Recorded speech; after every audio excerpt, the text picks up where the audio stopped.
Suddenly, paint sneaked through the tubes. The Paint-A-Palooza worked! The riveters cheered and clapped. June gently tapped the red button with her shoe. A glob of red paint squirted onto the red brush. She made smooth, even strokes on the canvas. June pushed the blue button and a glob of blue paint squeezed onto the blue brush.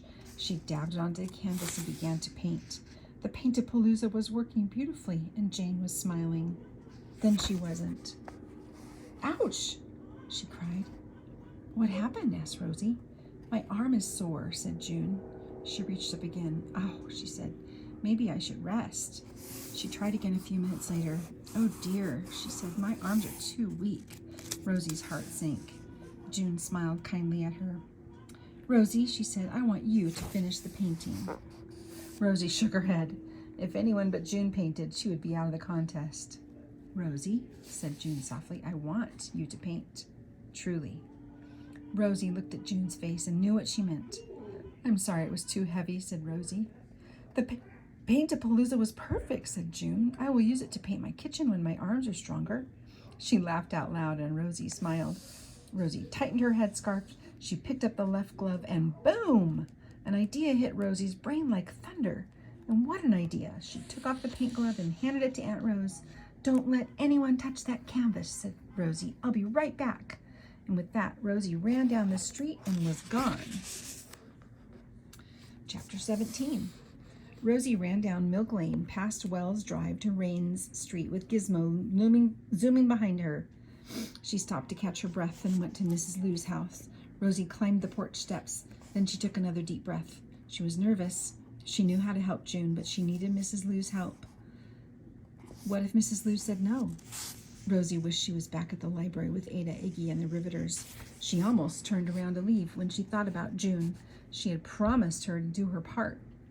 Rosie had to be brave. You can do it, she thought to herself. Gizmo perched on Rosie's shoulder and chirped. I know, said Rosie, as she rang the doorbell. Rosie waited. No answer. She rang again. No answer. Rosie waited. She knocked loudly. Hello? She yelled. Mrs. Lou? Silence. Rosie's heart sank. She turned away from the door. Suddenly, Gizmo flew in front of her, and she flapped her wings furiously and looped the loop, blocking Rosie's way. What's wrong? Asked Rosie. Chirp, chirp, chirp. Stop it, Gizmo, said Rosie. Chirp, chirp. Crackle. Rosie heard a strange noise beside her. Crackle. Hello, said a faint, scratchy voice. It came from a box in the corner of the porch.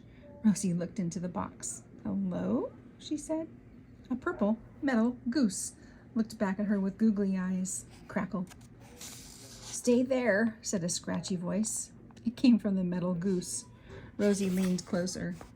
Just then the door opened and Mrs. Lou stepped outside. She held a strange walkie-talkie headset. Sorry, she said, my goosey-talkie is not working.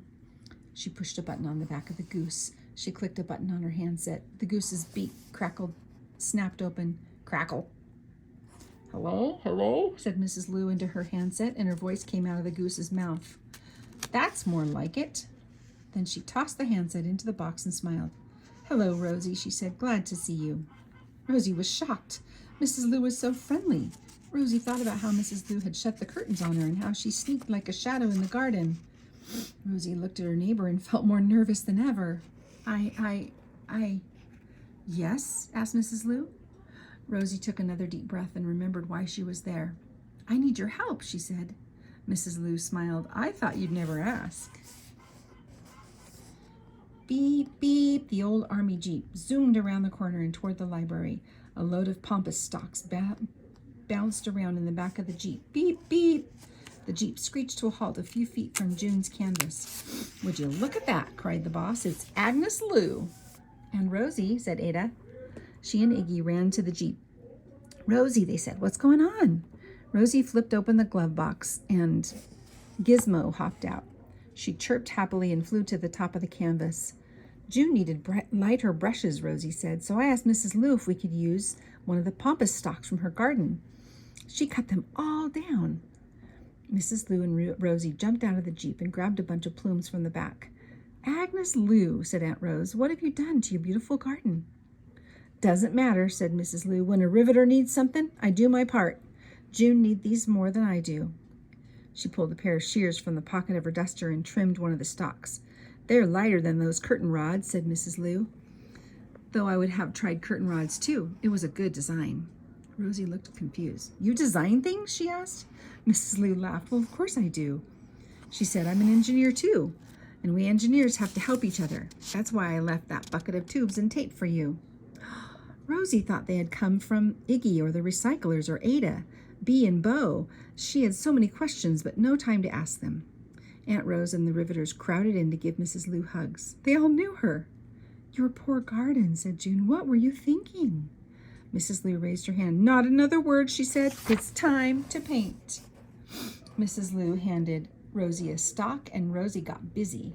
Within moments, June was painting again. She swished the brushes this way and that. It was beautiful. Then snap, the red stem broke. Uh-oh, said Rosie. That's why we brought extras, said Mrs. Lou. Chapter 19. Rosie swapped in the new stalks. After a few minutes, the blue stem snapped, but Rosie was ready with a replacement. As other stems broke, Rosie swapped them too. Meanwhile, Rosie, Ada, and Iggy learned more about the mysterious Mrs. Lou. Boss explained that Mrs. Lou was a riveter in the Jeep factory on the other side of the river from the airplane factory. I made this very Jeep, said Mrs. Lou. I learned a lot about machines during the war. It made me want to invent some, so I did. Haven't stopped since. Rosie was amazed. All this time she had lived next door to an engineer and didn't know it. Mrs. Lou seemed to read her mind. You didn't know because I rarely get out of the house except at night, she said. I have a skin condition that makes me allergic to sunlight. It's why I wear this crazy garb. Can't let the sun hit me. Is that why you keep your curtains shut? Asked Rosie. Yes, said Mrs. Lou. But your Aunt Rose lets me know when you've got a project, and I donate what I can to help. I'm glad you like the crates I leave at your house. You do that? Asked Rosie. Of course, said Mrs. Lou. Did you think it was the tooth fairy? More like the tool fairy, said Aunt Rose. Oh, that's a good one. Aunt Rose slapped her knee and laughed out loud. She laughed until she wheezed and her eyes filled with tears. Soon the whole group was laughing. No one laughed harder than Mrs. Lou. Rosie realized that she had been very wrong about Mrs. Lou. She thought Mrs. Lou was mean and mysterious and didn't like her at all. She should have given Mrs. Lou a chance. Mrs. Lou smiled at Rosie. You know, Rosie, she said, I could use your help with the doohickey I made to scrub the dishes. It's simply smashing. It sounds amazing, said Rosie. No, said Mrs. Lou, it's simply smashing all my plates. And now I'm almost out of bowls. She laughed again, and Rosie laughed too. I would love to help, said Rosie. It's good to have an engineer for a neighbor, said Mrs. Lou. Rosie smiled back. It is indeed. Chapter 20. The parking lot was full of artists and their families. The McAllister sisters and Marion borrowed the librarian's microphone and sang to the crowd while the artists painted. There was dancing and laughing. Everyone was having a great time, especially June. She grinned as she swished her arms left and right and up and down over the canvas. The paint-a-palooza was working like a charm. Then June reached up and, ouch, ouch, she cried, double ouch. Her face wrinkled up in pain. What's wrong? Asked Iggy. I have to stop, said June. My wrists hurt. Rosie helped June take off the gloves. She looked at them sadly. The paint-a-palooza had worked, but it still didn't help June. The whole adventure was a flop. Rosie frowned, but June grinned. Then June chuckled. Then June laughed out loud. Rosie was shocked. What's so funny? She asked. You have to quit painting. Who's quitting? Asked June. Maybe I can't paint, but you all can. But if we paint, you can't win the contest, Rosie said. Oh, Rosie, June said softly, don't you see? I've already won. This is the most fun I've had in years. Rosie smiled. Iggy and Ada cheered. The riveters cheered too. Come on, everybody. Let's finish the painting together, June cried. They all grabbed paintbrushes and pompous stalks and got painting. When they were done, they stood back and admired the canvas. Home, sweet home, said June. It's perfect. Chapter 21. Suddenly, Boss slapped her hand on the arm of her wheelchair, and the riveters grew silent.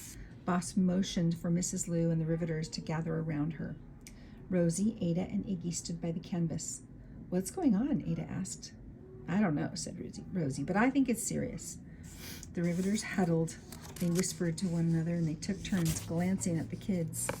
Finally, the huddle broke apart, and Boss wheeled to the canvas. The riveters stood silently behind her. Boss spoke in a clear, strong voice. "I speak for us all, including our dear Agnes," she said. Agnes Lou smiled and put a hand on Boss's shoulder. "We are the riveters," said Boss. "We do our part, always have, and we always will. It's who we are." The women smiled proudly. "That means taking care of one another," said Boss. "That's what makes us a family." June stepped forward.